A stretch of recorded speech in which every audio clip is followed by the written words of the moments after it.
शरह सूद 2 माह के लिए 10.5% पर बरकरार रखने का फैसला किया गया है। गवर्नर स्टेट बैंक ने नई मॉनेटरी पॉलिसी का ऐलान कर दिया। जमील अहमद ने कहा कि मुल्क में महंगाई की शरह 7.4% बरकरार है। एक्सपोर्ट में कमी और इम्पोर्ट में इजाफा हो रहा है। ज़र मुबादला ज़खायर में बेहतरी आई है।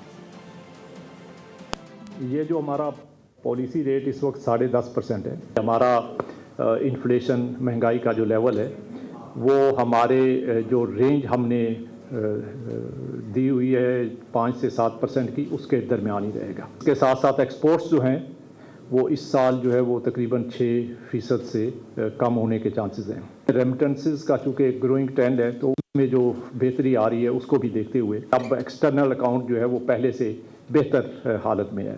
एक तो हमारे रिजर्व्स जो हैं वो अल्लाह के फजल से कंसिस्टेंटली आपने देखा होगा कि उसमें इजाफा हो रहा है। सब्सक्राइब करें और बेल दबाएं ताकि कोई खबर रह न जाए।